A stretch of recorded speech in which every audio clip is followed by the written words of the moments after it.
We have found an ancient history tape to show the War of Zaramith.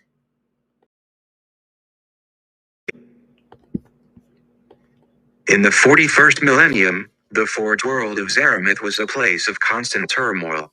The planet was home to countless factories and foundries, where the tech priests of the Adeptus Mechanicus toiled day and night to produce the weapons and armor that fueled the Imperium's endless wars.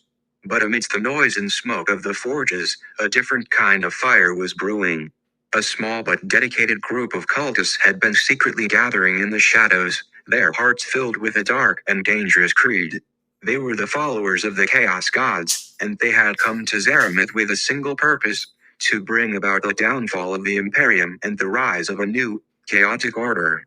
Led by a charismatic and mysterious figure known only as the Master of Blades, the cultists had been slowly but surely infiltrating the factories and foundries, spreading their twisted gospel to the tech priests and workers.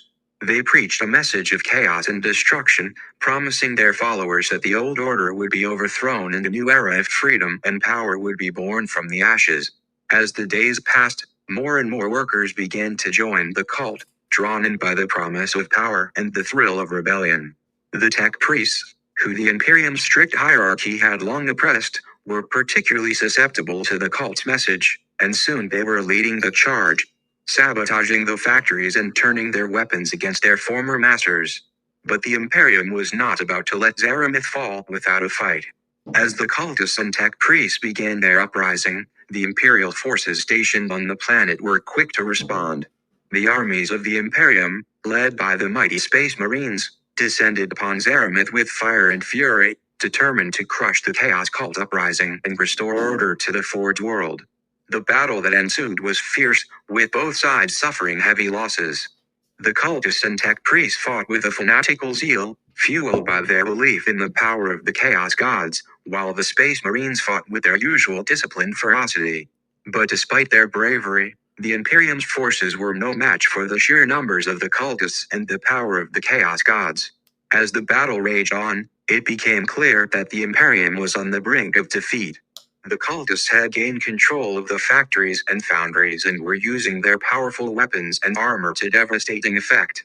The Space Marines were fighting a losing battle, and it seemed that the Forge world of Zaramith would soon be lost to the Chaos Cult uprising.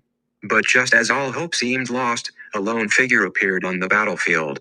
It was the Master of Blades, the leader of the cultists, and he was wielding a weapon unlike any other. It was a powerful and ancient relic, one that had been hidden away for centuries, and it glowed with the power of the Chaos Gods. With a mighty cry, the Master of Blades charged into the heart of the battle, his weapon blazing with energy. The Space Marines were powerless against the relic's power, and they were quickly cut down by the cultists and their newfound weapon. As the last of the Imperium's forces fell, the Master of Blades stood victorious, his followers cheering him on as the new ruler of Zaramith. The Forge world was now in the hands of the Chaos Cult, and the Imperium had suffered a devastating blow. The Master of Blades had fulfilled his promise, and a new era of chaos and destruction had begun on Zaramith. But as the cultists celebrated their victory, they knew that their work was far from over. The Imperium would not rest until it had crushed the uprising, and the Master of Blades and his followers would have to fight tooth and nail to remain in power. The final battle will be at St. Olaf's Cathedral,